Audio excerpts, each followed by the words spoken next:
Hey, this is Pradeep with Sensatura. Today I'm sharing my thoughts on Soir from Maison Kurkdjian. Also going over some pointers on why I don't own a full bottle of it, plus sharing some alternatives. This is a 2016 release, composed by Kurkdjian of course. This came out just the year before the brand was acquired by LVMH. This is quite the popular release from MFK, which itself is an extremely popular niche brand. And yes, I understand that was an oxymoron.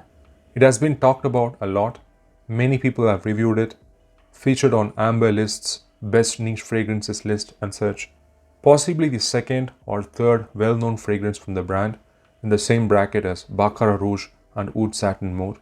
LVMH have expanded the distribution of this to such a large extent, it seems like. It's available at all those chains where you could find those designer exclusives like Dior Privé and such. So it's fairly accessible. Now I have shared my position on MFK itself a few times before. I own and enjoy a couple of their fragrances. I even admire the concept of something like Baccarat Rouge 540. One of the brands that really showed that a perfumer launched house can be successful. At the same time, they have also discontinued some good ones, which were then reformulated and brought back as exclusives, like Absolue pour le Soir, A Pomme, Lumière Noire, and even Ciel de Gaume. So it's fair to say overall I find them to be a mixed bag, especially the boring, musky direction that they have taken in the last few years. Which brings us to this. Soir. This is not really my first impression. Obviously I have known the fragrance for years and went through like 4 or 5 samples already I think. This is also not the first amber from the brand. Absolue pour le Soir, Ciel de Gaume, and A Pomme came before this. The speculation is those did not perform well business-wise, possibly because they are not particularly mass-appealing fragrances, and as a result they created this. I really like the name. I also like this sort of pairing that they do with their fragrances. There's a Matin and there's a Soir usually. There is Absolue pour le Matin and Soir. This one is paired with Petit Matin. So it's kind of like you had a quiet, relaxed morning and then you get ready for an opulent evening in Paris, hence Soir. Where the morning scent is fresh and uplifting, this is going for the amber family. It has some fleeting freshness in the opening. After that, it's mostly about the amber. It's a simple, fairly linear fragrance that way. There's some lavender presence here, which sort of functions like a woody lavender, rather than say full-on herbal or aromatic. In reference to the classical amber accord, I find this to be more on the side of benzoin and vanilla, particularly vanilla, rather than the labdanum. Of course, labdanum can be smoky, leathery, and at times animalic. This is going for the more approachable aspects of an amber. There is nothing particularly smoky, rich, balsamic, or leathery here. It is a soft, powdery, vanillic, resinous fragrance.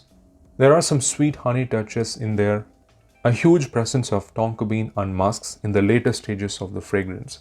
The resinous aspects also turn powdery and dry with time, resulting in this warm, comforting, ambery wearing experience. It's quite an adequate fragrance. It works rather well, no rough edges or woody ambers, fairly simple, yet well made, gets the job done basically. Though it's sort of set out to be an evening occasion kind of scent, it can be worn by anyone, anywhere, year round I feel, even during warmer summer evenings and such. Performance is good, lasts 8 to 10 hours easily. Diffusion is more on the moderate side, which works for this kind of scent profile. The bottle and packaging are also agreeable. So why don't I own a bottle of this? 3 main reasons. First, I don't find this to be engaging on repeated wearings. There have been a few instances where I would get ready, spray this, and think to myself, wow, that's quite nice, I should get a bottle sometime. And by the evening, I'm like, yeah, never mind, samples are fine. It could be its linear nature or just the way the amber, vanilla, musks are blended, I'm not really sure. But something in here that makes me lose engagement after some time. Frankly, it even feels boring at times. Second, and this is in connection with the first point, I find this to have a prominent coumarin tonka bean base, sort of like a barbershop scent. Don't get me wrong, I like a good barbershop fragrance. Fougère Royale, for instance, is one of my all-time favorites. But here, what some others may find enjoyable, I find to be generic. And I totally understand the appeal. This is not a bad choice for a first amber fragrance, or a first expensive niche fragrance even, or simply for casual fragrance folks. It has that sort of bridge building quality written all over it, especially when someone wants to test the waters of niche and see what they like and what they don't like. It is certainly made to be an approachable amber fragrance that a lot of people enjoy on themselves and by others around them. I've seen this being gifted to many people. I've also seen some others who are into more experimental scents using this as an easy reach, so it serves that purpose too. It's just not something I particularly enjoy revisiting on a regular basis. Third is the most obvious reason, that is the pricing and alternatives that I prefer. This was initially 140, 150 euros for 70 ml, I think. Now it has slowly creeped up to 185 euros. Maybe you can get the 200 ml to save some cost per ml, but it is obviously more expensive and doesn't make sense, especially if you have a big collection. On top of that, I prefer other ambers like A Pomme, Ciel de Gaume and Absolu pour le Soir particularly, that is in regards to MFK. Now for some alternatives outside of MFK, I think I'll just showcase 4 fragrances here. Don't want this to turn into an amber list, that will come sometime in the future. This is Ambre 114 from Histoire de Parfum. It's a vanilla dominant amber, equally versatile and easy to wear. Has some soft, spicy nuances from additions like nutmeg and thyme. There is even a rose-like inflection with a lot of powdery, sandalwood and benzoin. Just a delight to wear. Next up is Ambre Rose from Parfum d'Empire. This has a noticeable sparkling vodka champagne accord in the opening. It is smoky because of the birch, and there's a prominent leather accord, all supporting this rich labdanum heavy amber.